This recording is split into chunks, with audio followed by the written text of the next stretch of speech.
Sudah bisa terlihat ya Pak ya? Ya, eh, selamat siang, salam sejahtera untuk kita semua. Sama-tama, marilah kita panjatkan puji serta syukur kehadirat Tuhan Yang Maha Kuasa. Karena dengan izinnya kita bisa berkumpul di Zoom meeting ini dalam rangka sosialisasi pengelolaan data induk ijazah. Jadi ada tiga hal yang akan kita sampaikan di saat ini. Yang pertama adalah eh, terkait dengan dashboard ijazah. Yang kedua terkait dengan manajemen ijazah, mungkin nanti akan disampaikan oleh Mas Yudan. Dan yang terakhir adalah terkait dengan portal ijazahnya.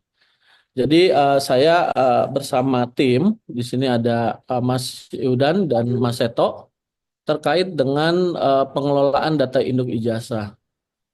Nah, kami pun Pusdatin rencananya pada tanggal 29 dan 30 ini akan mengundang Dinas Pendidikan Kabupaten Kota dan Provinsi dalam dua tahap dan di mana masing-masing tahap itu nanti ada lima Zoom meeting, jadi ada lima breakout room atau lima link Zoom yang sudah kita siapkan khusus untuk Dinas Pendidikan Kabupaten Kota dan Provinsi terkait dengan sosialisasi pengelolaan data induk ijazah ini. Nanti akan lebih detail, akan disampaikan di forum tersebut terkait dengan awal penyiapan data awalnya sampai nanti manajemen datanya dan nanti terakhir itu kalau sudah selesai sampai dengan manajemen, kita akan menyiapkan satu portal untuk pengecekan eh, data nomor induk ijazah beserta NPSN dan namanya yang melekat ke dalam satuan pendidikan peserta didik tersebut.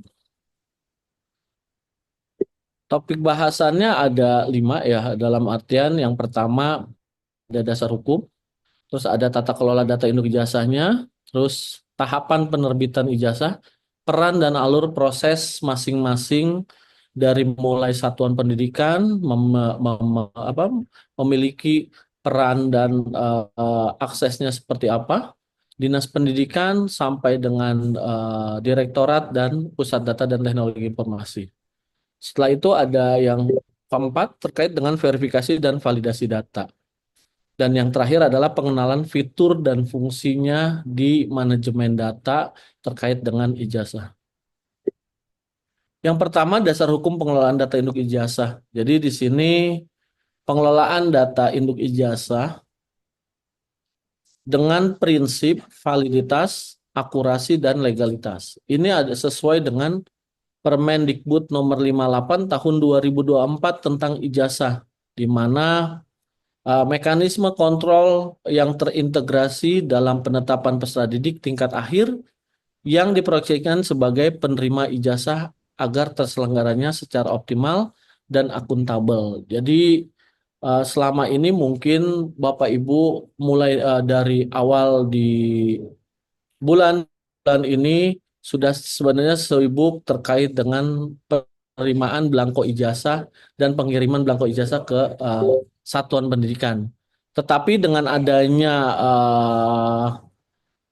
Permendikbud tersebut, mulai tahun ini sudah tidak lagi dilakukan pengiriman belangko ijazah yang dicetak di pusat. Jadi nanti setiap satuan pendidikan bisa melakukan pencetakan ijazahnya secara digital atau secara sistem. Tetapi sebelum itu harus menyiapkan terkait dengan dan memastikan data-data yang siswa tingkat akhir ini semua masuk ke dalam dashboard ijazahnya. Seperti itu. Data peserta didik tingkat akhir bersumber dari sistem pendataan Dapodik dan EMIS. Jadi Bapak Ibu tidak perlu lagi menginputkan di dalam aplikasi ini, tetapi nanti data-data tersebut sudah terintegrasi berdasarkan sumber data dari Dapodik dan EMIS. Jadi EMIS ini adalah pengelolaan data di bawah naungan Kementerian Agama. Dan dia pun mengikuti dengan mekanisme atau proses bisnis yang sudah kita bangun untuk melakukan pengintegrasikan di seluruh data-data yang ada di Kementerian Agama. Nah, ini adalah strategi pembangunan tata kelola data induk ijazah. Nah, saat ini kami masih di tahun ajaran 2024-2025, yaitu membangun data induk ijazah atau dokumentasi dan integrasi ijazah, penyiapan data awal di tahun ini. Jadi di tahun ini baru kita fokuskan terkait dengan pembangunan data induk ijazahnya di tahun pelajaran ajaran 2024-2025.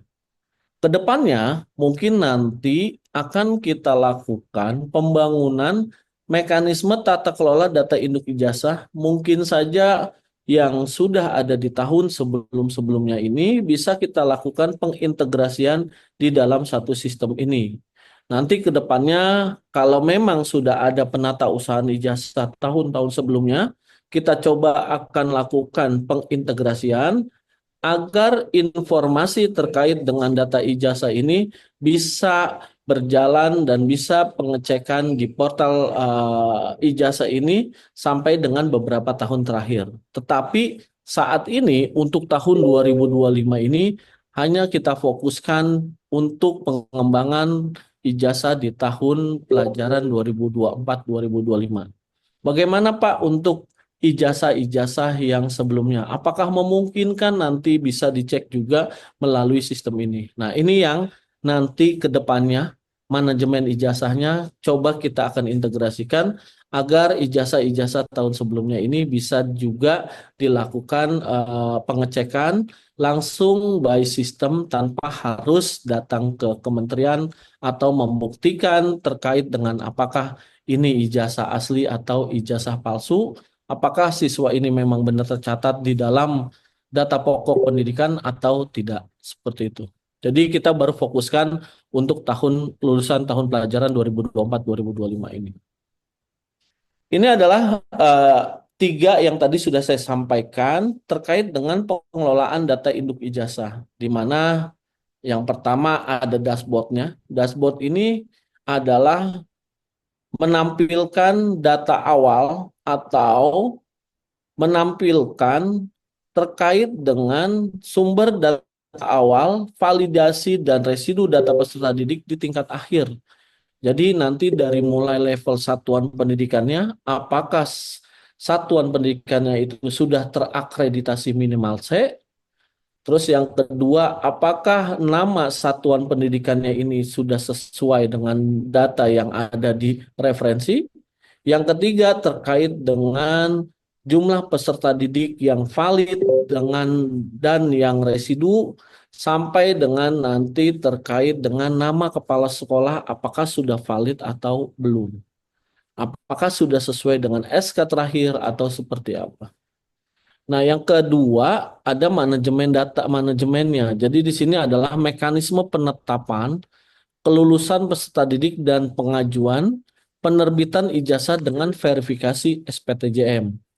Jadi data nominasi sementaranya ini sudah berdasarkan data Dapodik.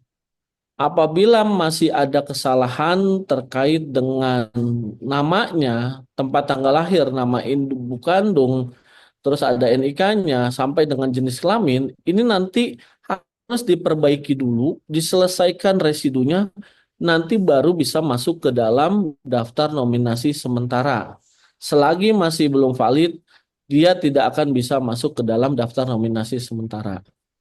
Nah, setelah selesai perbaikan data, semua sudah masuk ke valid, baru nanti ada tahapan-tahapannya, yaitu biasanya sekolah membuat SK penetapan kelulusan.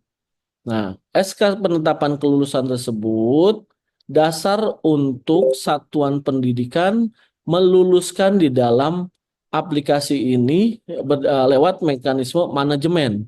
Jadi meluluskan siswa tersebut berdasarkan surat keterangan kelulusan, Pak. Nanti mungkin akan dilakukan didemokan oleh Mas Yudan atau diterangkan lebih detail oleh Mas Yudan terkait dengan mekanisme tersebut. Setelah dilakukan kelulusan, baru satuan pendidikan melakukan uh, unggah SK penetapan kelulusan plus nanti unduh SPTJM. SPTJM sebagai dasar untuk menjadikan siswa tersebut awalnya DNS menjadi DNT, daftar nominatif tetap. Nah, nanti SPTJM itu diunggah ke dalam aplikasi ini.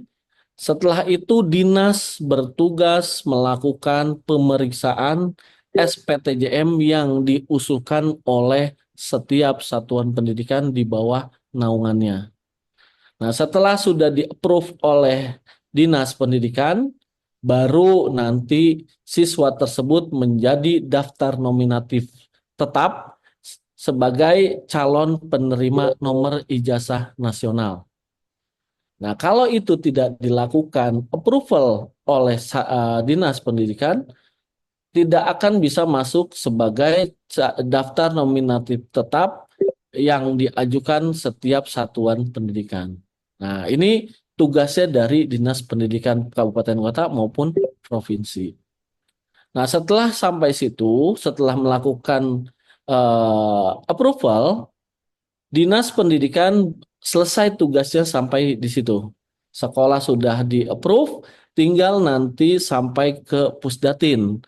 Nah, tugas Direktorat Pembina ini diminta untuk melakukan monitoring. Mana sekolah yang memang belum mengajukan DNT, mana yang belum melakukan verval, itu adalah tugas dinas agar menyelesaikan residu-residu yang ada atau menyelesaikan residu yang ada di tingkat akhir tersebut. Nah, setelah itu, setelah jadi DNT, Kementerian melalui Pusdatin mencoba mengenerate by system untuk nomor ijazah nasionalnya. Jadi nomor ijazah nasional akan diterbitkan lewat sistem back-end yang ada di Pusdatin yang melekat di setiap satuan pendidikan berdasarkan nama, tempat tanggal lahir, dan yang lain-lain. Jadi nanti otomatis Dinas Pendidikan atau Satuan Pendidikan langsung mendapatkan informasi terkait dengan nama ini, NISN-nya sekian, nomor ijazahnya sekian, itu otomatis mendapatkan informasi hal tersebut. Agar nanti pencetakan muncul di dalam laman di laman manajemen terkait dengan ijazah ini. Nah, setelah itu sekolah baru tuh bisa mencetak ijazah. Terus setelah itu menempelkan fotonya dan si 3 jari itu cap 3 jari atau yang lain-lainnya. Nah, dari situ baru nanti setelah terbit Bapak Ibu atau dinas pendidikan ataupun masyarakat bisa melakukan pengecekan di laman portal. Jadi portal publik ini untuk mengakses dan memeriksa keabsahan ijazah secara transparan. Nanti diinputkan misalkan nomor ijazahnya berapa, NPSN-nya berapa, namanya siapa, dan yang lain. Klik, kalau tidak keluar, dipastikan itu ada kesalahan penulisan atau kesalahan di dalam ijazah tersebut. Nah, inilah 3 hal yang nanti akan kita coba diskusikan dari mulai dashboard, sama manajemen, dan portal terkait dengan pengecekan ijazah. Nah, ini adalah sistem tata kelola ijazahnya. Jadi tadi ada 4 sistem. Yang pertama dari entry data, terus yang kedua verifikasi dan validasi, yang ketiga calon penerima ijazah, dan yang keempat penerbitan ijazah, dan terakhir itu nanti terkait dengan portal pengecekan ijazah. Yang pertama, entry ini dari sistem input data dari ekosistem yang ada saat ini. Ada Dapodik, ada EMIS, ada BAN. BAN ini kaitannya dengan akreditasi satuan pendidikan. Di situ sudah jelas di dalam Juknis maupun di dalam peraturan Permendikbudnya bahwa menerangkan bagi satuan pendidikan yang yang statusnya tidak terakreditasi, otomatis harus menumpang menumpang ke satuan pendidikan yang berstatus sudah terakreditasi minimal C yang paling terdekat. Jadi itu sudah ada di dalam Permendikbudnya maupun di dalam Juknis yang berdasarkan surat edaran dari Sekretaris Jenderal Kementerian Pendidikan Dasar dan Pendidikan Menengah. Seperti itu. Setelah itu, setelah inputan dari sumber data, baru setiap satuan pendidikan melakukan verifikasi dan validasi datanya. Nah, di sini melalui dashboard validasi peserta didik tingkat akhir, bisa dilihat di laman tersebut. Nanti untuk perbaikannya itu dikembalikan lagi melalui ekosistem tata kelola data yang ada. Berarti apabila kesalahan terkait dengan akreditasi, itu nanti dikoordinasikan ke ban provinsi maupun dari ban kalau memang ada di kabupaten kota, dikoordinasikan lewat situ. Setelah itu nanti akan dikoordinasikan ke Ban Pusat, memastikan untuk aliran-aliran data yang sudah update atau yang belum terupdate di dalam aplikasi Sispena.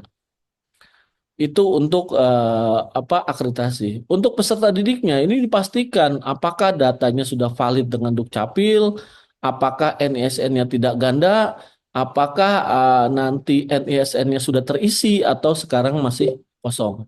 Jadi apabila masih ada NISN statusnya kosong di setiap jenjang, ada dua tahapannya. Yang pertama adalah bagi siswa-siswa yang NISN-nya kosong di jenjang SD, ini pastikan datanya itu sudah valid semua.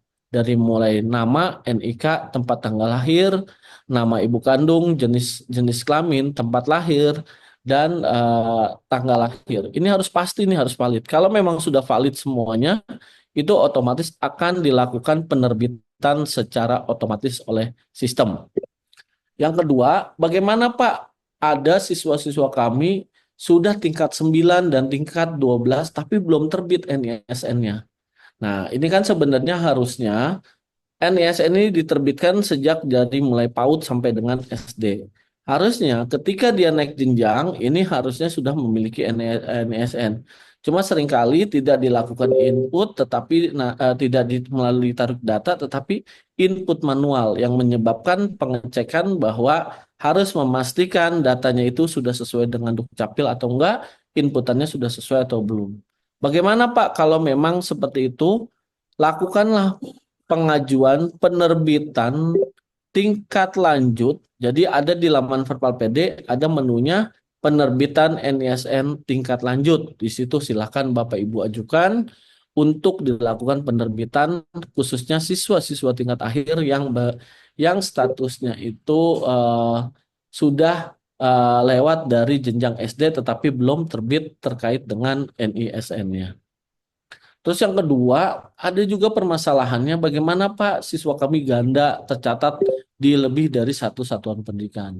Kalau memang faktanya ada di satuan Bapak Ibu semua, lakukan terkait dengan pengajuan penerbitan siswa tingkat lanjut nanti biasanya dibuktikan dengan keterangan dari setiap satuan pendidikan. Atau enggak, ada juga contohnya bagaimana Pak kalau misalkan siswa kami tercatat ganda di lebih dari satu satuan pendidikan. Ini seringkali paling sering terjadi hal seperti ini. Nah, di sini langkahnya adalah Bapak Ibu melakukan pengeluaran siswa ganda yang ada di laman Verpal PD, tinggal nanti Bapak Ibu pengajuan, setelah itu jangan lupa membuktikan dengan surat keterangan dari kepala sekolah dan ditandatangani oleh kepala sekolah. Nah, yang ketiga, calon penerima ijazah ya udah pasti yang tadi sudah saya sampaikan harus valid, harus sesuai dengan apa yang sudah masuk ke dalam kategori dia valid Dukcapil maupun NIK dan NISN-nya. Nah, kalau itu sudah semua sudah masuk, otomatis nanti dia itu masuk ke dalam subsistem manajemen ijazah bisa menjadi DNS, lanjut nanti dan menjadi nanti diterbitkan NISN nomor induk ijazah nasionalnya secara sistem dan dia bisa mendapatkan dan mencetak ijazah tersebut. Setelah dicetak baru penerbitan ijazahnya dan dicek nih apakah namanya sudah sesuai, NIK-nya sudah sesuai, NISN-nya memang sudah sesuai dengan apa yang sudah dicantumkan. Nah, ini adalah terkait dengan ekosistem tata kelola data induk ijazahnya. Di awalnya ada DNS, nanti ketika setelah jadi DNS ada residu DNS. Ini seringkali jadi apakah nanti residu DNS ini terkait dengan satuan pendidikannya maupun dari peserta didiknya. Nah, setelah jadi DNS, diajukan kelulusannya, baru bisa maju ke DNT. Nah, di sini nanti pun akan terjadi residu DNT. Mungkin saja ada kesalahan-kesalahan yang muncul atau yang melekat di dalam peserta didiknya menyebabkan dia tidak sesuai dengan apa yang ada. Nah, setelah sudah jadi DNT, baru ini calon penerima nomor induk ijazahnya, di mana ada tempat lahir, tanggal lahir, nama satuan pendidikan, NPSN, dan NISN. Ini terkait dengan DNS yang tahap pertama harus dipastikan 6 indikator tersebut. Setelah itu, baru tahap 2-nya terkait dengan DNT, ada nomor ijazah, nomor SK penetapan, tanggal penetapan, tempat penetapan, tanggal penerbitan, sampai dengan program keahlian khusus untuk jenjang SMK. Jadi ini yang pertama itu DNS itu harus 6 atribut atau variabel datanya. Nah, ketika masuk DNT itu ada terkait dengan 7 atribut, memastikan lagi apakah DNT-nya ini sudah sesuai atau belum, sudah valid atau belum. Nah, ini yang sudah tadi saya sampaikan tahapan penerbitan ijazah dimulai dari pemutakhiran data SP. SP itu adalah satuan pendidikan dan peserta didik. Setelah itu menjadi daftar nominasi sementara, penetapan kelulusan yang ketiga, membuat SPTJM langkah tahapan yang keempat. Setelah itu yang kelima, muncullah dari SPTJM itu daftar nominasi tetap di NT dan dilakukan penerbitan ijazah tersebut. Ini adalah peran dan kewenangan dalam pengelolaan ijazah. Jadi kalau di sini ada satuan pendidikan ini peran dan kewenangannya apa? Yang pertama adalah memutakhiran data peserta didik, memastikan data yang ada di dashboard itu sudah habis residunya. Setelah itu memeriksa data kepala sekolah, apakah namanya sudah sesuai, gelarnya sudah sesuai, atau memang masih ada kesalahan.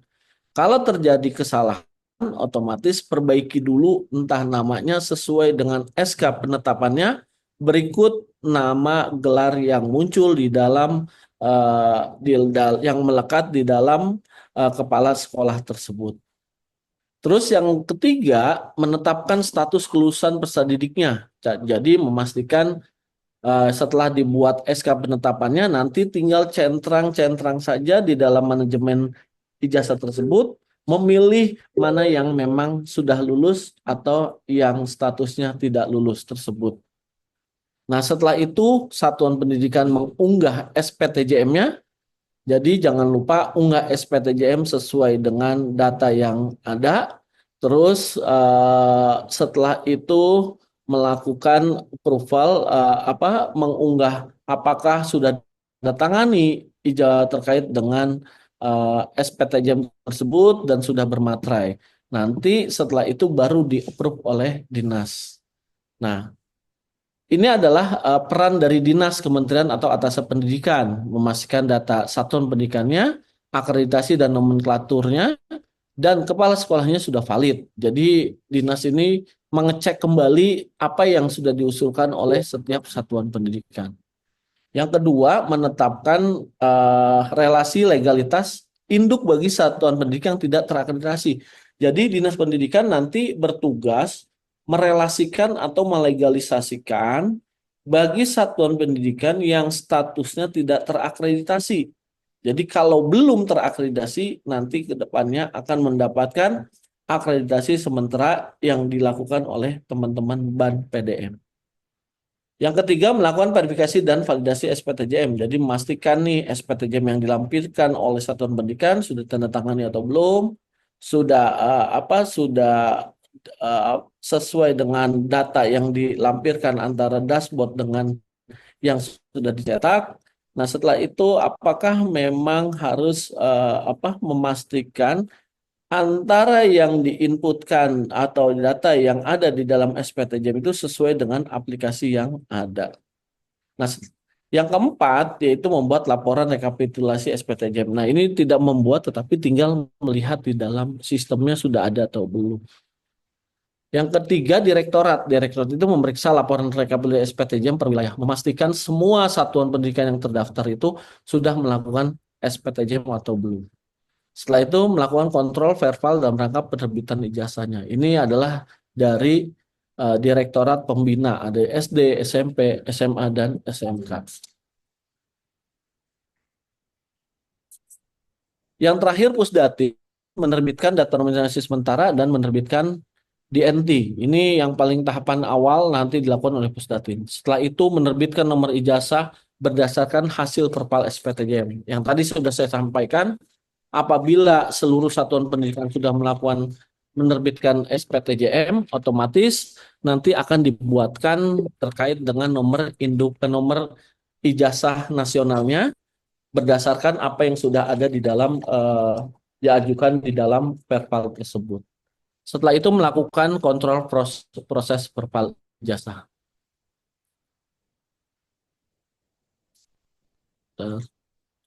Nah, ini peran dan alur prosesnya. Jadi ini adalah sorry, menetapkan kelulusan oleh satuan pendidikan, mengunggah SPTJM dan mencetak ijazah. Dinas Pendidikan atau Kementerian atau Atase Perpal SPTJM membuat rekap SPTJM. Pusdatin bertugas alur siswanya berperan menerbitkan DNS, menerbitkan DNT, dan menerbitkan nomor seri ijazah yang selama ini sudah dilakukan penerbitannya. Ini adalah verifikasi dan validasi data. Peserta didik ini harus dipastikan NISN-nya unik dan tidak kosong. Jadi sekarang nih sudah mulai banyak dinas pendidikan maupun peserta didik mulai berkoordinasi dengan Pusdatin memastikan lagi kenapa datanya itu eh, masih terjadi NISN kosong, terus masih identitasnya belum valid. Nah, ini teman-teman setiap satuan pendidikan sudah mulai melakukan berbondong-bondong entah datang ke Pusdatin maupun lewat ULT untuk melakukan perbaikan-perbaikan yang memang ada di setiap satuan pendidikannya. Kepala sekolah jangan lupa pastikan keterisian jabatan kepala sekolah atau penugasan pelaksana tugas kepala sekolah. Nama kepala sekolah juga harus sesuai dengan SK yang terakhir beserta gelar dan pendidikannya. Nah, ini pastikan keterisian jabatan kepala sekolah ini jangan double. Ketika memang sudah ada yang definitif, tidak perlu lagi ada terkait dengan PLT yang ditetapkan. Nanti akan tidak akan muncul apa yang sudah dilakukan atau dikerjakan. Yang ketiga, satuan pendidikan nomenklaturnya harus sama, akreditasinya pastikan apakah memang sudah sesuai dengan akreditasi yang ada di BAN PDM atau seperti apa. Nah, ini adalah mungkin tidak memiliki NISN. Ini Mas Seto. Halo? Pak, iya Pak.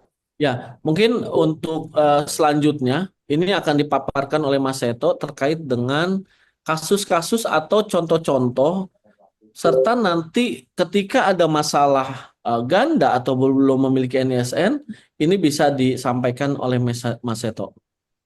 Silakan Mas Seto. Pakai paparan yang ini Pak, nggak apa-apa. Bebas aja Mas Seto mau pakai sendiri atau gimana. Nah, saya stop share. Oh ya, yang ini aja deh Pak. Oke, nanti kalau lanjut bilang ya. Ya, Saya jadi asratnya. ya. Nah ini untuk NSN apa namanya kosong ya Bapak Ibu. Jadi kalau kalau residu NSN itu kan ada beberapa jenis ya. Ada yang NSN-nya kosong, kemudian ada yang NSN-nya itu ganda. Ganda itu ada ganda yang satunya aktif, kemudian satunya tidak aktif nanti datanya. Ada juga yang satu NSN itu digunakan oleh beberapa orang siswa. Nah, terkait dengan NSN kosong ini syarat penerbitan NSN itu pertama itu data masternya ya. Data master itu yang variabel NIK, kemudian nama, tempat lahir, tanggal lahir, nama ibu kandung, dan jenis kelamin ini harus sesuai dengan data yang ada di Dukcapil Kemdagri atau Dukcapil Pusat ya. Nah, biasanya kan teman-teman ini ketika mengisikan data Dapodik kan sumbernya dari kartu keluarga atau akta kelahiran. Nah, artinya kalau data yang di kartu keluarga atau akta kelahiran itu belum diupdate ke Dukcapil Pusat, nanti data hasil entrian teman-teman ini ketika disandingkan datanya dengan data Dukcapil Pusat itu tidak akan sama. Jadi setelah datanya sama, kalau di tampilan ini ya sudah 100% itu baru nanti bisa diajukan penerbitan NSN. Nah, kalau untuk siswa tingkat lanjut, ini kan tingkat 12 ya SMA, ini siswa tingkat lanjut, setelah datanya itu padan Dukcapil, nanti operator sekolah itu harus mengajukan penerbitan NSN melalui aplikasi Verbal PD. Nah, ketika mengajukan penerbitan NSN ini nanti harus melampirkan ijazah jenjang sebelumnya. Berarti kalau tingkat 12 nanti harus melampirkan ijazah yang SMP, MTS, atau paket B-nya. Nah, kenapa harus melampirkan ijazah di jenjang sebelumnya? Karena ini sebagai bukti ya bahwa si siswa tersebut sudah menyelesaikan jenjang sebelumnya. Jangan sampai si siswa ini sebenarnya belum selesai di jenjang sebelumnya, tapi datanya sudah dimasukkan ke jenjang di atasnya tadi. Makanya ketika penerbitan NSN tingkat lanjut ini harus melampirkan ijazah di jenjang sebelumnya. Lanjut Pak Ahmad. Oke, bentar. Nah, ini untuk yang contoh tidak padan Dukcapil Pusat. Kalau tadi kan eh, 100% ya kesesuaiannya. Nah, ini yang tidak padan Dukcapil Pusat. Nah, ketika melakukan pemadanan data, ini yang kami cek itu pertama terkait dengan NIK-nya. Jadi kalau NIK-nya ini ketemu di Dukcapil Pusat, nanti baru bisa disandingkan data variabel yang lain ya. Ada nama, kemudian tempat lahir, tanggal lahir, jenis kelamin, dan nama ibu kandung. Tapi kalau NIK-nya kosong, otomatis kami tidak bisa melakukan pemadanan datanya. Jadi nanti dari sekolah itu harus mengisikan dulu NIK-nya.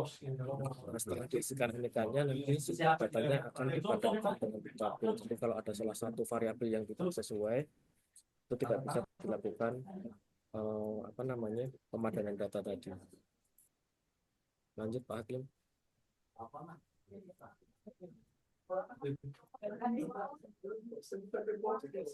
Nah, ini terkait pengelolaan residu data ya tadi ya. Ada yang NSN-nya kosong nih. Nah, NSN kosong ini bisa jadi tadi siswanya benar-benar belum memiliki NSN. Nah, kalau memang benar belum memiliki NSN, itu bisa diajukan penerbitan NSN.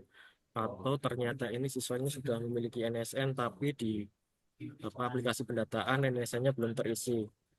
Nah, baik yang NSN kosong karena apa namanya belum memiliki atau sudah memiliki tapi NSN-nya belum terisi di aplikasi pendataan, nanti mekanismenya menggunakan fitur yang sama ya. Jadi pengajuan NSN untuk siswa tingkat lanjut. Jadi nanti harus melampirkan ijazah di jenjang Marina, tadi. Marina.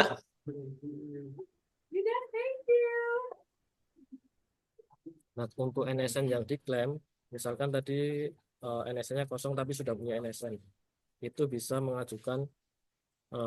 diajukan NSN-nya kalau NSN-nya tadi belum digunakan oleh siswa lain ya. Nah, ini contoh yang satu datanya terekam di dua aplikasi pendataan sama-sama aktif. Nah, untuk kasus seperti ini harus dikeluarkan dari salah satu aplikasi pendataan. Berarti nanti kalau ini kebetulan dua-duanya, salah satunya menggunakan Dapodik, satunya menggunakan aplikasi EMIS ya. Jadi ini harus dikeluarkan dari salah satu aplikasi pendataan tadi.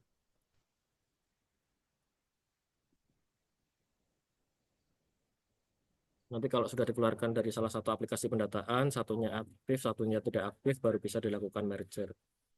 Nah, ini untuk pengelolaan residu datanya, ada yang satunya sama-sama aktif, ada yang tidak satunya aktif, satunya tidak aktif, dan satu NSN ini digunakan oleh beberapa peserta didik. Kalau yang satunya aktif, satunya tidak aktif, ini bisa dilakukan merger data. Nanti tinggal dari operator dinas ini ya, ini bisa mengajukan merger data ke Pusdatin. Jadi di aplikasi Verval PD itu sudah disediakan fitur untuk mengajukan merger data tadi. Jadi data siswa yang teridentifikasi datanya ganda itu bisa diajukan merger. Nanti yang melakukan approval itu di Pusdatin. Kemudian yang satu NSN ini digunakan oleh beberapa peserta didik. Nah ini nanti satu orang ini menggunakan NSN yang sudah ada, kemudian satunya bisa diterbitkan NSN baru. Tentunya tadi ya, kalau menerbitkan NSN harus eh, melampirkan ijazah di jenjang sebelumnya tadi. Lanjut Pak. Nah untuk pengolahannya ini sebenarnya kami bagi ya. Jadi ada beberapa fitur atau pekerjaan yang bisa dilakukan oleh tingkat sekolah dan ada juga yang hanya bisa dilakukan oleh dinas. Kalau di tingkat sekolah itu ada banyak ya yang bisa dilakukan. Pertama terkait dengan pengajuan NSN baru, termasuk tadi klaim NSN ya karena fiturnya sama. Jadi kalau belum punya dikosongkan NSN-nya, tapi kalau merasa sudah punya itu bisa diisikan NSN-nya. Nanti kami bantu carikan apakah NSN ini benar punya siswa yang bersangkutan. Kemudian bisa juga melakukan pemutakhiran data identitas. Jadi syarat untuk penerbitan NSN itu data identitasnya tadi ya, yang 6 variabel itu harus padan dengan data Dukcapil tadi. Kalau datanya belum padan Dukcapil, ternyata masih beda tadi ya antara yang sumber data yang dientrikan di sekolah dengan Dukcapil pusat. Berarti itu harus disamakan dulu data yang dientrikan dengan data yang di Dukcapil pusat tadi. Jadi tidak harus perbaikannya itu melalui Verval PD. Bisa jadi tadi ya, data yang di sumber data nggak sama dengan data di Dukcapil pusat tadi. Berarti kan kalau kasusnya seperti itu, eh, perbaikannya harus di Dukcapil ya. Jadi disamakan data yang Bapak Ibu entrikan dengan data yang Dukcapil pusat tadi. Kemudian tadi penyelesaian residu NSN yang lain ya, yang ganda tadi. Kemudian bisa melakukan rekam didik siswanya. Jadi si anak ini dulu itu sekolahnya di mana saja terekam rekam didik siswanya. Kemudian kalau untuk dinas ini bisa memantau tadi ya. Jadi sebenarnya teman-teman di dinas ini sudah disediakan fitur untuk melihat jumlah residu di satuan pendidikan. Nah, harapan kami itu teman-teman di dinas bisa mendorong satuan yang ada di wilayahnya untuk melakukan perbaikan data agar datanya itu tidak masuk dalam kategori residu tadi. Nah, kalau untuk prosesnya itu terkait dengan pengajuan merger tadi. Pengajuan merger data yang datanya statusnya satunya aktif, yang lain tidak aktif. Kemudian sebagai catatan, ini untuk merger data ini hanya bisa dilakukan selain melihat status keaktifan, itu melihat tingkatnya ya Bapak Ibu. Jadi datanya itu akan kami setujui untuk dilakukan merger jika kelas pada data yang statusnya aktif ini lebih tinggi dari yang tidak aktif. Kalau kelas yang aktif ini lebih rendah, artinya dia rekam didiknya kembali ke kiri ya. Jadi tidak sesuai nantinya. Lanjut Pak Hakim. Pak Seto, izin Iya. banyak terdengar banyak terbaca kendala dari daerah, katanya suaranya sangat kecil, Pak. Oh, Boleh iya. mungkin volumenya dibesarkan dari pengaturan laptop Bapak mungkin? Terima kasih Bapak. Iya. Masih kecil nggak Mas? Masih cukup kecil Pak di kami.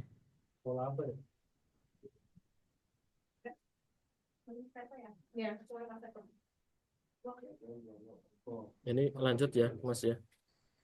Ya Pak Hakim. Nah ini solusi dan permasalahannya ya. Masih kecil nggak Mas? Izin Mas Seto. Ya.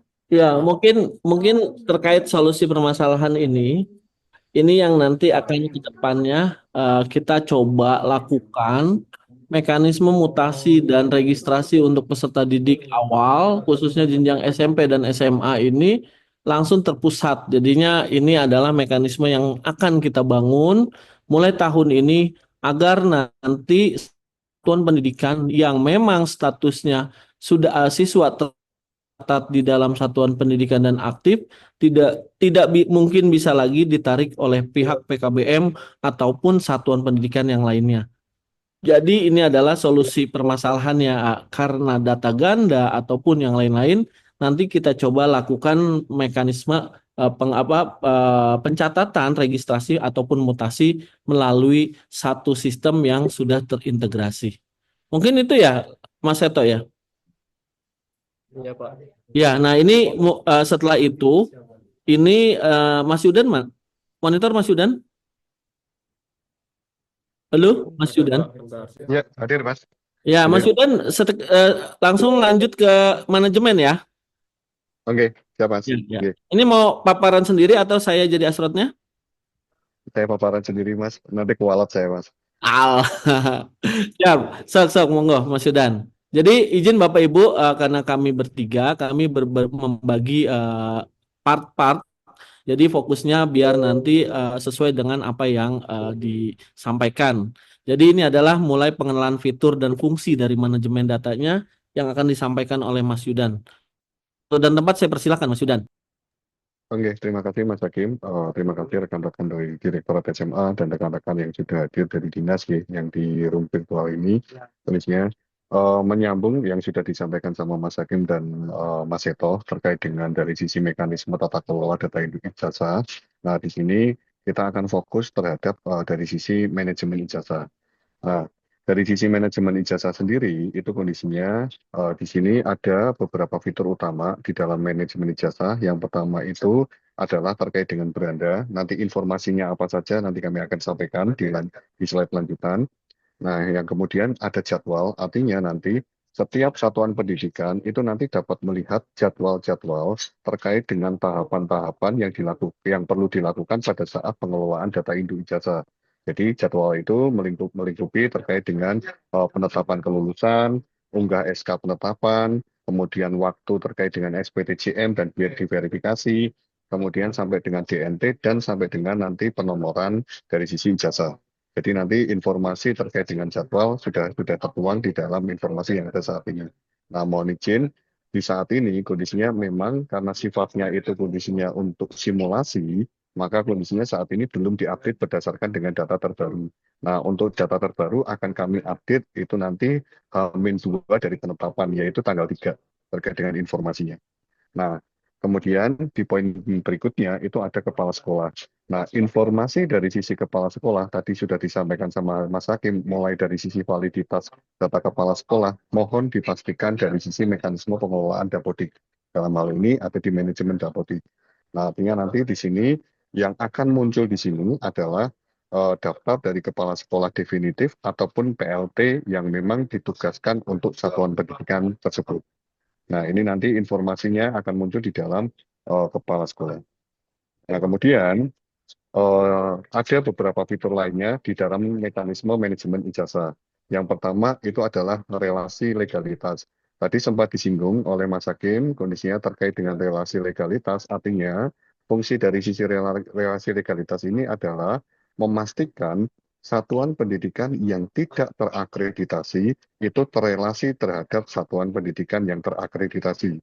Nah, untuk mekanisme penentuannya itu nanti ada di sisi dinas pendidikan. Jadi nanti dinas pendidikan yang menentukan relasi legalitas satuan pendidikan yang tidak terakreditasi tersebut terhadap satuan pendidikan yang terakreditasi.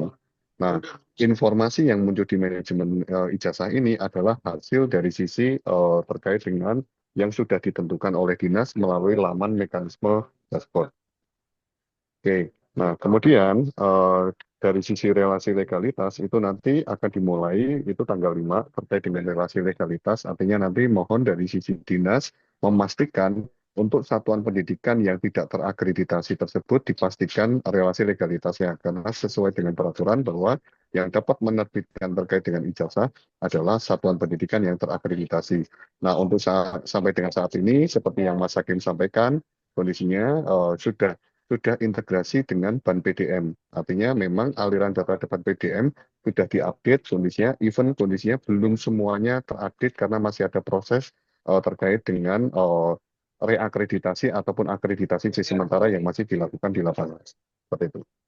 Nah, kemudian di poin berikutnya itu nanti ada DNS. Di dalam DNS itu nanti sudah ada informasi terkait dengan valid DNS, kemudian ada juga terkait dengan informasi dari sisi penetapan kelulusan. Nah, perlu diketahui bahwa data peserta didik yang masuk di dalam manajemen ijazah itu adalah data peserta didik yang sudah memenuhi dua validitas. Yang pertama itu validitas terhadap data NSN, dan yang kedua validitas terhadap data kependudukan. Artinya, kondisinya selama belum memenuhi terkait dengan kriteria tersebut, selamanya kondisinya data peserta didik itu masih masuk ke dalam kategori residu DNS. Nah, perlu dilakukan mekanisme perbaikannya dan sebagainya melalui ekosistem yang sudah ada, yaitu melalui ekosistem Dapodik ataupun melalui mekanisme verbal PD terkait dengan data kependudukan. Nah, setelah datanya valid dan masuk di dalam valid DNS, maka bisa dilakukan yang namanya penetapan kelulusan.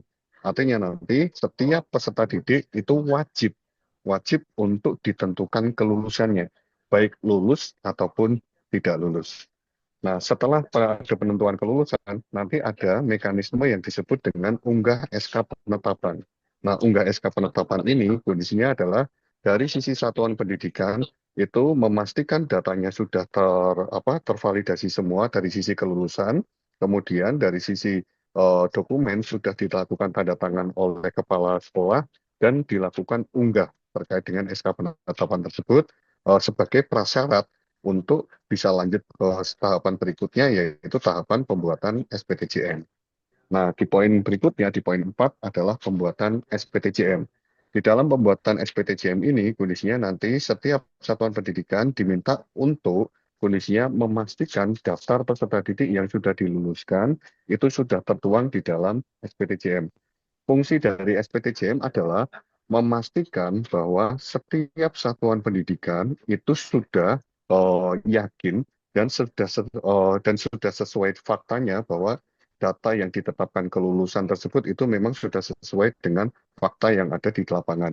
Dan kondisinya di sini satuan pendidikan bertanggung jawab terhadap apapun yang ada di dalam dokumen penetapan kelulusan. Itu fungsi dari sisi SPTJM. Oke, saya ambil berikutnya. Nah, di poin terakhir itu kondisinya itu nanti ada terkait dengan DNT. Nah, DNT ini kondisinya nanti akan berisi residu DNT dan valid DNT. Nah, residu DNT itu adalah data peserta didik yang sudah diajukan SPTJM tetapi belum disetujui oleh dinas. Artinya di sini dinas berperan penting terhadap terkait dengan verifikasi keabsahan dari sisi dokumen SPTJM dan keabsahan dari sisi daftar peserta didik yang diajukan untuk mendapatkan nomor ijazah. Nah, kemudian ketika sudah disetujui sama dinas, maka nanti akan masuk ke dalam mekanisme valid DMT dan kondisinya nanti setelah 3 hari cut off dari sisi DNT, maka nanti akan diterbitkan secara otomatis nomor ijazah nasional atau NIN dan akan muncul di dalam daftar penomoran ijazah ini. Jadi nanti semuanya akan muncul di sini, serta ketika sudah muncul datanya, maka satuan pendidikan dapat melakukan cetak ijazah berdasarkan dengan format yang sudah disediakan. Oke. Nah, ini adalah tampilan dari sisi beranda. Jadi, di dalam beranda, setiap satuan pendidikan itu nanti akan muncul informasi dari sisi nama satuan pendidikannya, akreditasinya apa, kemudian kepala sekolah atau madrasahnya siapa. Nah, kemudian di sini di bagian bawah ini ada namanya stepper dot, di mana stepper dot ini bisa melihat satuan pendidikan tersebut sudah sampai tahapan mana.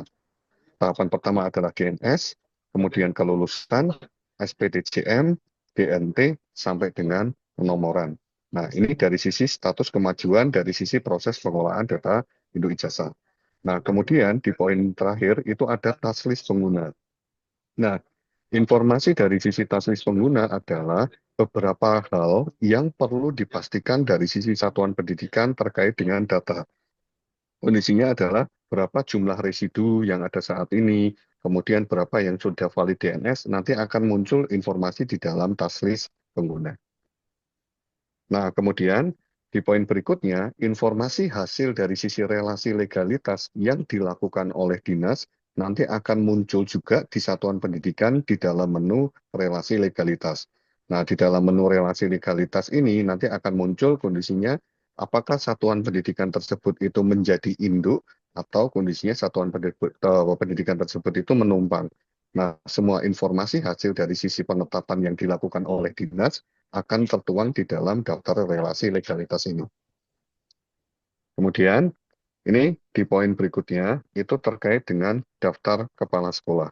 Nah, untuk di bagian daftar kepala sekolah itu sudah ada informasi di sini hasil dari sisi integrasi data yang baik itu dari sisi Dapodik ataupun EMIS. Nah, kalau misalnya jikalau ada data peserta kepala sekolah tersebut itu lebih dari satu, mohon nanti dari sisi dinas melakukan verifikasi dan validasi terhadap data kepala sekolah tersebut untuk satuan pendidikan tersebut. Yang perlu diperhatikan itu ada dua. Yang pertama, terkait dengan penugasan, dan yang kedua, itu terkait dengan tanggal selesai tugas. Artinya, itu dua hal itu yang perlu dipastikan ketika ada lebih dari sisi satu kepala sekolah yang tercatat di dalam manajemen ijazah ini. Nah, itu yang perlu dipastikan. Nah, kemudian ketika sudah dipastikan bahwa kepala sekolahnya itu tunggal, maka hal lain yang perlu dilakukan adalah melakukan penambahan informasi terkait dengan gelar akademik. Nah, di dalam mekanisme manajemen ijazah ini kondisinya sudah kita sediakan untuk penambahan informasi gelar akademik depan dan gelar akademik belakang.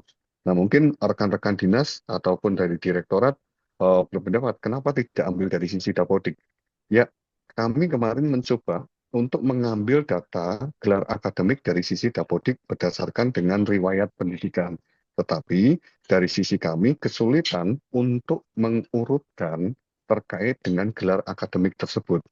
Nah, makanya dari sisi kami akhirnya berdasarkan diskusi dengan rekan-rekan PDM, akhirnya kita coba menambahkan informasi terkait dengan gelar akademik depan dan gelar akademik belakang ini untuk melengkapi data informasi yang tertuang di dalam kepala sekolah. Oke. Nah, ini di dalam DNS, kita masuk ke mekanisme DNS. Di dalam DNS Satuan Pendidikan, itu nanti akan muncul informasi variabel yang akan tertuang di dalam ijazah.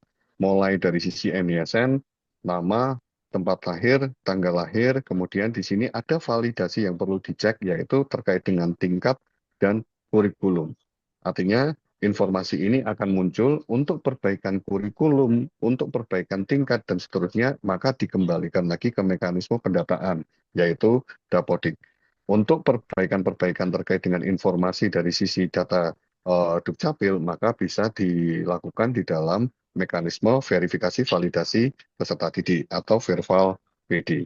Nah, yang perlu dipastikan di sini adalah terkait dengan tingkat dan kurikulum yang perlu dipastikan terutama untuk SMA. Oke, saya lanjut. Nah, bagaimana ketika kondisinya datanya sudah valid, kondisinya. Nah, tahapan berikutnya adalah menetapkan terkait dengan kelulusan peserta didik. Nah, di dalam informasi kelulusan ini sudah kita bagi jadi tiga. Yang pertama, data yang belum ditetapkan terkait dengan kelulusannya, kemudian data yang sudah ditetapkan kelulusannya tetapi masuk dalam kategori tidak lulus, dan data yang sudah ditetapkan tetapi dan sudah masuk kategori lulus. Jadi kita nanti akan sudah memecah tiga informasi ini. Nah, untuk mekanismenya bisa berdasarkan dengan satuan penentuan terkait dengan peserta didik, jadi satu-satu per peserta didik, atau nanti ada fitur di sini ada luluskan semua. Ketika diklik luluskan semua, maka seluruh data peserta didik yang ada di satuan pendidikan tersebut akan berpindah kepada tabs lulus. Nah, kondisinya artinya informasi ini menjadi lanjutan ketika kondisinya nanti tahapan berikutnya. Nah, ketika sudah ditetapkan seluruh data peserta didiknya, jadi saya note ulang bahwa terkait dengan tahapan berikutnya dapat terpenuhi jika seluruh satuan pendidik, seluruh peserta didik sudah ditentukan kelulusannya, baik lulus ataupun tidak lulus. Nah, ketika sudah semua ditetapkan kelulusannya, maka akan masuk ke tahapan berikutnya, yaitu terkait dengan pengunggahan SK penetapan kelulusan. Nah, di dalam laman manajemen ijazah ini sudah disediakan format terkait dengan dokumen kelulusan disertai dengan lampiran peserta didik yang sudah ditetapkan kelulusannya. Nah, ketika dia sudah dilakukan unduh format terkait dengan dokumen kelulusan ini, SK penetapan kelulusan ini, dari sisi satuan pendidikan tinggal melakukan penomoran terhadap dokumen tersebut dan dokumen tersebut ditandatangani secara basah oleh kepala sekolah. Nah, kemudian ketika sudah dilakukan tanda tangan, kemudian diberikan nomor, maka bisa dilakukan unggah SK penetapan. Nah, di dalam unggah SK penetapan ini, nanti akan muncul informasi berapa nomor penetapan kelulusannya dan tanggal penetapan kelulusan serta terkait dengan unggah dokumen yang sudah ditandatangani oleh kepala sekolah. Nah, ketika sudah diunggah, nanti akan muncul informasi seperti ini. Jadi kondisinya akan muncul berapa nomor SK penetapan kelulusannya, kemudian siapa yang menandatangani terkait dengan SK tersebut, tanggal berapa, dan berapa jumlah peserta didiknya. Nah, untuk informasi bahwa SK tersebut masih bisa dibatalkan ketika satuan pendidikan tersebut belum melakukan SPTJM atau belum membuat SPTJM. Artinya, ketika sudah membuat SPTJM, maka SK penetapan kelulusan tidak bisa dibatalkan. Seperti itu. Nah, ketika sudah dilakukan SK penetapan kelulusan dan sudah muncul informasi seperti ini, maka tahapan berikutnya adalah pembuatan terkait dengan SPTJM. Nah, di dalam tahapan pembuatan SPTJM ini, kondisinya nanti sudah ada informasi mana anak yang sudah di SK-kan penetapan kelulusannya, tetapi belum dibuat SPTJM-nya, dan kondisinya mana yang kondisinya sudah dibuatkan SPTJM. Nah, pada saat pembuatan SPTJM, nanti akan muncul informasi seperti ini. Jadi, berapa nomor SPTJM-nya, kemudian siapa yang nanti akan bertanggung jawab terhadap SPTJM ini, yaitu kepala sekolah berdasarkan dengan data yang ada, kemudian berapa jumlah peserta didik yang masuk di dalam SPTJM, dan kapan tanggal SPTJM itu dibuat. Nah, tahapan berikutnya adalah dari sisi satuan pendidikan melakukan unduh terkait dengan format SPTJM. Nah, nanti dari sisi satuan pendidikan tinggal melakukan tanda tangan dari sisi kepala sekolah di dalam dokumen yang tadi sudah diunduh. Nah, kemudian ketika sudah ditandatangani oleh kepala sekolah, maka tinggal dilakukan unggah SPTJM. Nah, kemudian di sini ada fitur batal SPTJM. Hampir sama seperti batal penetapan kelulusan, batal SPTJM bisa dilakukan jika kondisinya SPTJM tersebut belum disetujui oleh dinas. Jadi artinya satuan pendidikan masih bisa membatalkan SPTJM jika SPTJM tersebut belum disetujui oleh dinas ataupun ditolak. Nah, artinya nanti kondisinya ketika sudah disetujui oleh dinas, maka posisinya SPTJM tersebut tidak bisa dibatalkan. Oke, nah ketika kondisinya sudah diunggah, maka nanti akan muncul informasi seperti ini yang ada. Jadi nanti ada tinggal unduh file berdasarkan dengan dari sisi dokumen yang sudah diunggah dan kondisinya ada batal SPTJM. Nah, kemudian ketika sudah dilakukan verifikasi validasi oleh dinas, maka misalnya SPTJM tersebut ditolak, maka informasi penolakannya akan muncul di dalam laman satuan pendidikan. Nah, di sini kondisinya alasan penolakannya yang dimajukan oleh dinas itu akan tertuang di dalam SPTJM yang ada di satuan pendidikan. Nah, di sini fungsi dari sisi satuan pendidikan tinggal melakukan unggah ulang terhadap dokumen yang dirasa masih belum sesuai. Nah, apa saja nih yang perlu diperhatikan pada saat verifikasi? Oke. Yang perlu diperhatikan pada saat verifikasi yang dilakukan SPTJM dari sisi dinas itu adalah yang pertama itu terkait dengan keabsahan dari sisi dokumen yang sudah ditandatangani dari sisi kepala sekolah, mulai dari sisi materai dan tanda tangan basah dari sisi kepala sekolah. Lalu yang berikutnya adalah poin 2 adalah daftar dari sisi lampiran peserta didiknya. Artinya lampiran peserta didik yang kondisinya nanti perlu disetujui adalah sama persis seperti yang ada di dalam SK penetapan kelulusan. Artinya jika ada data lampiran yang berbeda, mohon kondisinya nanti perlu diverifikasi, event itu kondisinya perlu dikoordinasi ke satuan pendidikan atau langsung ditolak. Intinya seperti itu. Nah, ketika datanya sudah sesuai, maka nanti akan ada persetujuan dari sisi dinas. Nah, nanti dari sisi dinas itu hasil persetujuannya akan muncul seperti ini di satuan pendidikan. Jadi nanti ketika sudah disetujui oleh dinas, maka SPTJM tersebut akan berwarna hijau. Nah, di sini akan muncul informasi, silahkan tunggu penomoran ijazah sesuai dengan jadwal yang ditentukan. Artinya nanti kondisinya untuk penomorannya adalah batas cut-off SPTJM plus 3 hari. Nah, maka nanti kondisinya akan muncul penerbitan terkait dengan penomoran ijazah di waktu tersebut. Oke. Nah, ketika kondisinya sudah disetujui ataupun belum disetujui, maka nanti dari sisi satuan pendidikan akan muncul informasi terkait dengan daftar nominasi tetap. Seperti yang saya sampaikan sebelumnya, ketika kondisinya belum disetujui ataupun ditolak, maka peserta didik tersebut itu masih masuk ke dalam residu DNT. Tetapi ketika kondisinya sudah disetujui, maka peserta didik tersebut akan masuk ke dalam tabs valid DNT. Seperti itu.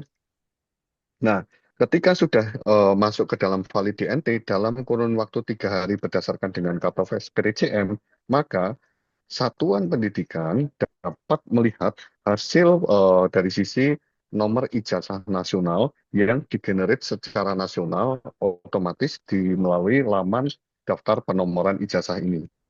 Nah, nanti kondisinya berdasarkan dengan informasi data yang sudah terbit dan nomor yang sudah terbit ini, kondisinya nanti satuan pendidikan dapat melakukan cetak format berdasarkan dengan format ijazah yang sudah disediakan melalui laman penomoran ijazah ini.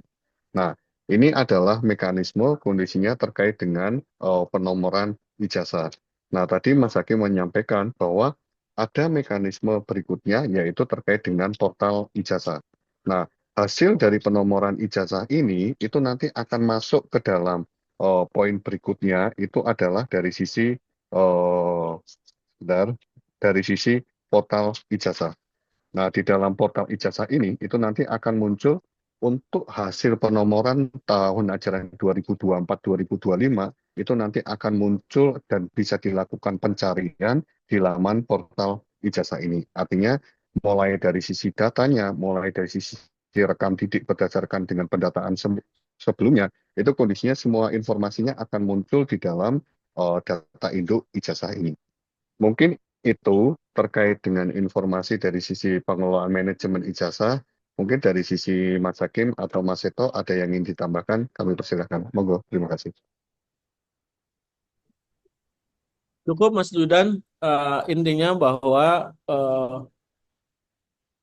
teman-teman dinas pendidikan provinsi maupun kabupaten kota fokus terkait dengan data awal yang tadi satuan pendidikan apabila masih banyak residu bisa disampaikan ke seluruh dinas pendidikan ke seluruh satuan pendidikan agar penyelesaian residu yang ada di siswa tingkat akhir ini bisa mengalami penurunan di setiap satuan pendidikan agar nanti masuk ke dalam manajemennya teman-teman satuan pendidikan tinggal melakukan pembuatan DNS, nanti DNT sampai dengan kelulusan dan nanti sampai dengan penetapan penomoran ijazah yang sudah kita sesuaikan dengan apa yang ada dan timeline yang sudah kita sesuaikan dengan Juknis maupun SOP yang sudah diterbitkan berdasarkan surat edaran dari Bu Sekjen. Mungkin itu ya yang kita fokuskan, data-datanya harus valid dulu, baru bisa nanti masuk ke dalam manajemen ijazahnya. Mungkin sekian, Mas Seto ada yang mau disampaikan? Tambahan Mas Seto? Iya Pak, mungkin kenapa harus valid tadi ya Pak ya. Jadi datanya harus tunggal tadi. Ini ada Yang keras beberapa Mas, kasus. agak kecil Mas suaranya itu. Oh ya. terkait dengan kenapa datanya harus valid di manajemen ijazah, Pak, Bapak Ibu. Jadi kami itu menemukan, tapi ini penerbitan ijazah di tahun sebelumnya, yaitu satu orang yang mendapatkan 2 ijazah di tahun yang sama dengan jenjang yang berbeda. Nah, ini kami tidak ingin di pengelolaan ini, di manajemen ijazah ini sampai terjadi kasus yang seperti itu. Makanya di manajemen ijazah ini datanya yang masuk harus data yang valid tadi. Mungkin itu Pak Hakim. Ya, makasih Mas Seto. Ya, adalah salah satunya ketika sudah valid otomatis tidak akan terjadi lagi kesalahan penulisan atau pencetakan lagi di dalam ijazah. Nama tidak sama, tempat tanggal lahir tidak sama, sampai dengan NISN yang dicatatkan dituliskan di dalam ijazah pun masih banyak terjadi kesalahan di tahun-tahun sebelumnya. Ini adalah apa ya, upaya kita untuk menyelesaikan residu dan tidak lagi menjadikan ini surat keterangan kesalahan penulisan di dalam dinas pendidikan ataupun satuan pendidikan. Mungkin itu Mas Rais yang bisa saya sampaikan dan tim. Mohon maaf sebelumnya apabila ada kesalahan, ada kehilapan dalam penyampaian, dibukakan pintu maaf yang sebesar-besarnya. Akhirul kalam, billahi taufiq wal hidayah. Assalamualaikum. Waalaikumsalam warahmatullahi wabarakatuh. Terima kasih Pak Hakim, Pak Yudan, dan Pak Seto. Sebelum sesi tanya jawab kita buka, izin saya untuk menyampaikan dulu Bapak terkait kami mendapatkan banyak informasi dari Dinas Pendidikan. Mungkin ini semacam kekhawatiran dari Dinas Pendidikan yang sampai saat ini belum punya akun untuk login ke manajemen ijazah. Status registrasinya sudah menunggu antrian. Mungkin bisa dipercepat atau seperti apa agar Dinas Pendidikan bisa mulai melihat-lihat login ke manajemen ijazah yang nantinya mereka akan berperan di portal tersebut. Kemudian pertanyaan yang akhir-akhir ini sering kami terima, Bapak mohon izin terkait residu dari kepala sekolah yang ganda. Sudah dicek TST dan TMT-nya sudah sesuai, tapi masih terdata sebagai kepala sekolah ganda. Ini seperti apa penanganannya, Bapak? Karena dari berbagai daerah masuk pertanyaannya ke kami, sehingga mungkin kami bisa diberikan pencerahan bagaimana melakukan verval bagi residu kepala sekolah yang tercatat ganda. Boleh ditanggapi dulu, Bapak? Ya, yang pertama kaitan dengan akun ya. Nanti Mas Yudan bisa menjelaskan ya terkait dengan hal itu bahwa apa yang sudah dilakukan terkait dengan data-data yang masuk ke dalam pendaftaran atau antrian di jaringan sdm.data ini harus dilakukan seperti apa. Jadi nanti untuk tahap yang pertanyaan pertama itu Mas Yudan bisa bantu jawab statusnya seperti apa. Terus yang kedua ini terkait dengan double kepala satuan pendidikan, ganda satuan pendidikan. Coba pastikan data yang ada di dalam dapodiknya jangan sampai ada PLT. Biasanya kadang-kadang ganda itu yang sudah ada definitif kepala sekolahnya di dalam dapodik, terus ada tugas tambahannya sebagai kepala PLT kepala sekolah. Nah, ini tolong dirubah atau diganti yang PLT-nya kalau memang statusnya sudah definitif. Jadi, kalau itu terjadi pasti akan tercatat ganda dua kepala sekolah di satuan pendidikan. Ini kasusnya ada contohnya di Jakarta, SMA Al Jabar kemarin. Sebenarnya dia sudah punya kepala sekolah definitif, tetapi ada salah satu gurunya diberikan tugas tambahan sebagai kepala sekolah, PLT kepala sekolah. Nah, menyebabkan data itu ganda dan harus dilakukan perbaikannya di Dinas Pendidikan untuk merubah tugas tambahan si guru tersebut.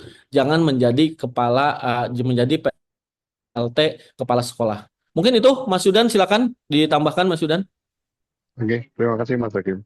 Oke, terkait dengan masalah dari sisi belum adanya akses dari sisi dinas, itu sebenarnya dari sisi kita sudah memfasilitasi terkait dengan yang namanya perubahan penambahan tugas tambahan ya, penambahan tugas atau kondisi peran di dalam SDM.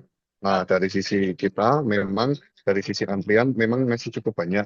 Nah, kalau kita lihat di sini, mohon izin, kondisinya. Nah, ini adalah beberapa antrian yang memang kondisinya sedang kita verifikasi. Artinya, mohon nanti kondisinya jikalau memang sudah dilakukan pengajuan dan sebagainya, ternyata masih belum dapat akses dan sebagainya, mungkin nanti bisa kondisinya berkoordinasi dengan kami melalui grup dari sisi yang sudah kita sediakan di sisi verbal. Itu sudah ada grupnya, berarti nanti tinggal dikomunikasikan ke kami. Nah, terkait dengan tadi, untuk masalah yang dari sisi kepala sekolah, betul kata Mas Hakim, artinya mohon kadangkala itu ada beberapa data yang nyelip terkait dengan tanggal selesai tugas ataupun dari sisi penambahan tugas dari sisi PLT kepala sekolah. Mohon nanti kondisinya itu dipastikan terlebih dahulu karena updating kita berdasarkan dengan data Dapodik itu sifatnya itu kondisinya terus kita lakukan setiap hari. Artinya nanti ketika sudah dipastikan dari sisi manajemen Dapodik nanti akan berubah di dalam mekanisme pengelolaan ijazah ini kondisinya di hari berikutnya. Artinya nanti itu yang perlu dipastikan. Mungkin seperti itu Mas Hakim. Ya, terima kasih Pak Hakim dan Pak Yudan. Jadi izin kami sampaikan kembali untuk Bapak Ibu di Dinas Pendidikan yang belum mempunyai akun, itu akun untuk pengolah ijazah bisa dengan fitur penambahan tugas di SDM atau jika memang yang sudah melakukan pengajuan, namun sampai saat ini masih dalam proses antrian, bisa koordinasi melalui grup WhatsApp dengan Pusdatin. Kemudian untuk kepala sekolah ganda, bisa dicek kembali berbagai data yang kemungkinan masih nyelip di Dapodik karena di dashboard ijazah itu memang sudah sinkron dari Dapodik itu sendiri. Kemudian izin kami mulai termin pertama untuk tiga penanya. Yang pertama tadi sudah raise hand terlebih dahulu, Pak Azwar dari Distrik Aceh. Boleh langsung disampaikan pertanyaannya, Bapak?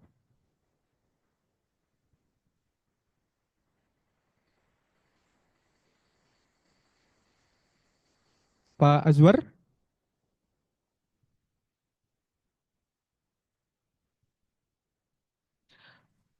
Baik, Izin, Pak ya Azwar, izin, silakan ya. Bapak. Mohon maaf juga tadi agak ada gangguan. Ini terkait dengan yang pertama adanya SK operasional ya, terkait SK operasional. Kasus Setpem akreditasi A, tapi SK operasionalnya sudah kadaluarsa sejak 7 tahun. Nah, ini apakah bisa menerbitkan ijazah?